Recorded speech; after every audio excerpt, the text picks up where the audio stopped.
আপনাদের অনেকের মত অভিমত এবং আমরা যে নাগরিক সমাজের বিভিন্ন অংশের সাথে আলোচনা করেছি সেখানেও একটা অভিমত যে জাতীয় নির্বাচনের আগে স্থানীয় নির্বাচনটা হওয়া উচিত। এর কারণ হচ্ছে স্থানীয় নির্বাচনটা করার কারণে আমাদের নির্বাচন কমিশনের সক্ষমতা বাড়বে, এটা টেস্ট হয়ে যাবে এবং স্থানীয় জাতীয় নির্বাচন করার সময় যে সাপোর্ট দরকার হবে স্থানীয় পর্যায়ে সেটাও একটা এনশিওর হবে। এই কারণে জাতীয় নির্বাচনের আগে স্থানীয় নির্বাচন হওয়া উচিত অনেকে আপনারা মন্তব্য করেছেন। এইখানে আমার একটা প্রশ্ন হচ্ছে, এই জাতীয় নির্বাচন তো একটা নির্বাচন হয়, শুধু এমপি নির্বাচন। স্থানীয় নির্বাচন কিন্তু একটা নির্বাচন না, স্থানীয় নির্বাচন কিন্তু পাঁচটা নির্বাচন: ইউনিয়ন পরিষদ নির্বাচন, উপজেলা পরিষদ নির্বাচন, জেলা পরিষদ নির্বাচন, পৌরসভা নির্বাচন এবং সিটি কর্পোরেশন নির্বাচন। তাহলে পাঁচটা নির্বাচনের মধ্যে প্রায় তিনটা নির্বাচন জাতীয় নির্বাচনের সমপর্যায়ের আয়োজন করতে হয়। সেটা হচ্ছে ইউনিয়ন, পৌরসভা এবং উপজেলা। এই তিনটা নির্বাচন কিন্তু ন্যাশন ওয়াইড, আর সিটি কর্পোরেশনটা হয়তো একটা লোকালাইজড। এখন যে অর্থ জেলা পরিষদ আছে সেই জেলা পরিষদটা আসলে কোনো নির্বাচনই না এটা।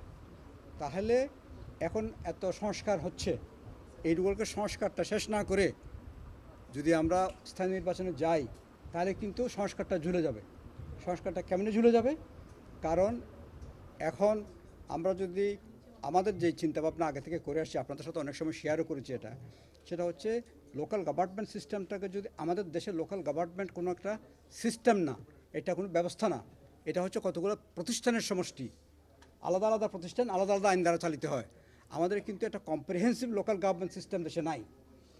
এই সংস্কারের একটা বড় কাজ হবে একটা সিস্টেম ডেভেলপ করে দেওয়া লোকাল গভর্নমেন্টের। সেই সিস্টেমটা কি হবে? এখন যে সিস্টেমটা আছে সেটা হচ্ছে আগের যে আইয়ুব খানের আমলের যে সিস্টেম, সেটাকে মাথায় রেখেই কিন্তু ইউনিয়ন পরিষদ হয়েছিল দেশে। ইউনিয়ন পরিষদ হওয়ার 10 বছর পরে এসে উপজেলা পরিষদ নির্বাচন, উপজেলা হয়েছে। উপজেলা হওয়ার আবার কয়েক বছর পরে, প্রায় আরও 10 বছর পরে জেলা পরিষদ হয়েছে। সিটি কর্পোরেশনটা বারবার পরীক্ষা নিরীক্ষা করে হয়েছে। এতে করে এগুলো পিস মিলতে হয়েছে, কম্প্রিহেন্সিভলি কিছু হয়নি। এই জন্য কম্প্রিহেন্সিভ একটা লোকাল গভর্নমেন্ট সিস্টেম দরকার। সেই কম্প্রিহেন্সিভ সিস্টেম যদি দরকার হয়, এখন একটা খুব মোক্ষম সময় এটার। কেন মোক্ষম সময়? অলরেডি বুঝে না বুঝে বা সার্কামস্টেন্সিয়াল রিজনে, অবস্থার পরিপ্রেক্ষিতে স্থানীয় সরকারের বেশিরভাগ সংগঠন বিলুপ্ত হয়ে গেছে, সিটি থেকে আরম্ভ করে উপজেলা পর্যন্ত। ইউনিয়নটা এখনও আছে। তাহলে এখন স্লেট বা ইজেলটা কিন্তু ক্লিন। এখন এখানে নতুন ছবি আঁকার সময় এটা। তাহলে আমরা যদি এটাকে সিস্টেমে ডেভেলপ করতে পারি যে একটা কম্প্রিহেন্সিভ আইন হবে, একটা কম্প্রিহেন্সিভ আইনের ভিতরে সবগুলো প্রতিষ্ঠানে চলে আসবে এবং আমরা একটা শিডিউল দিয়ে সবগুলো ইলেকশন করতে পারবো। সিস্টেমটা কি? আগে আমরা নির্বাচন করেছি মেয়র ইলেকশন, উপজেলা ইলেকশন, পৌরসভা ইলেকশন হচ্ছে বা সিটি ইলেকশন হচ্ছে, সেটা আপনি বলছেন না, মেয়র ইলেকশন। কারণ সকল আলো গিয়ে পড়ছে মেয়রের উপরে। ঠিক ইউনিয়ন পরিষদ ইলেকশন হচ্ছে, উপজেলা পরিষদ ইলেকশন হচ্ছে, বলি আমরা পপুলারলি বলি চেয়ারম্যান ইলেকশন। তার মানে অন্য সবগুলো শেষ। এখন বিশ্বব্যাপী যেখানে লোকাল গভর্নমেন্ট সফল, দূরে যাওয়ার দরকার নাই। ভারতের আমাদের পাশের রাজ্যগুলো, কলকাতা, পশ্চিমবঙ্গ, ত্রিপুরা, এগুলোও দেখেন, ওখানে কিন্তু সরাসরি মেয়র এবং চেয়ারম্যান নির্বাচন হয় না। পার্লামেন্টারি সিস্টেমে কাউন্সিলর এবং মেম্বার নির্বাচিত হয়। মেম্বার এবং কাউন্সিলররা পরিষদে গিয়েই কিন্তু তাদের এক্সিকিউটিভ কমিটি নির্বাচন করেন।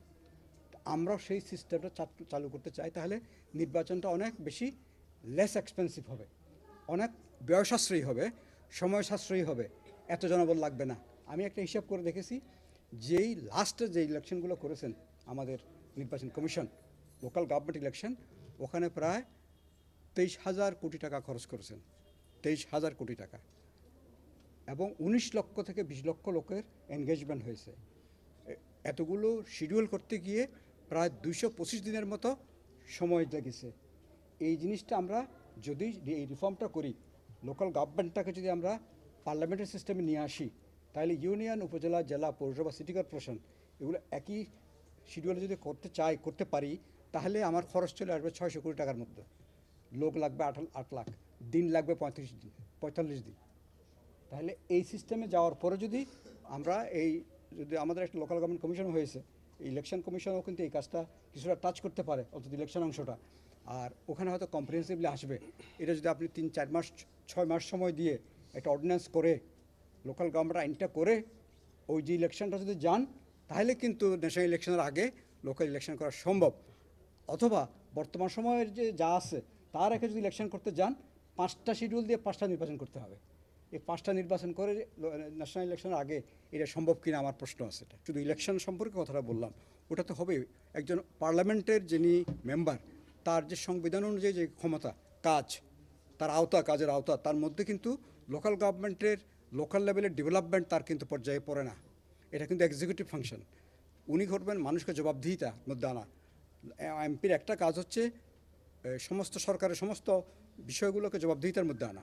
তো উনি যদি নিজে ডেভেলপমেন্ট করেন তাহলে উনি তার কনফ্লিক্ট অফ ইন্টারেস্ট হলো, উনি জবাবদিহি করাবেন কাকে? সুতরাং এটা থাকতে পারে না, বর্তমান কনস্টিটিউশন অনুযায়ী পারে না এটা। কিন্তু এগুলো বাইফার্কেট আমরা বাইপাস করেছি আলাদা আলাদা করে প্রত্যেকটা মিনিস্ট্রি থেকে যখন এটা অ্যালোকেশন দেওয়া হয় লোকালি তখন কিন্তু লিখে দেয় যে এমপির উপদেশ গ্রহণ করবেন। তো এটা কিন্তু আইনত জিনিসটা ঠিক না। কেউ এটা চ্যালেঞ্জ করেছে কোর্টে চ্যালেঞ্জ করতে রায় হয় নাই, রায় না হলেও কিন্তু এটা চ্যালেঞ্জ হয়েছে কিন্তু এর পক্ষ থেকে। লোকাল গভর্নমেন্ট ইলেকশন আমরা আগে চাই, অবশ্যই আগে চাই, আগে হলে অনেক সুবিধা আছে। কিন্তু আগে করতে গেলে যদি আপনি সংস্কার না করেন তাহলে সংস্কার চিরদিনের জন্য চলে যাবে, এটা আর হবে না।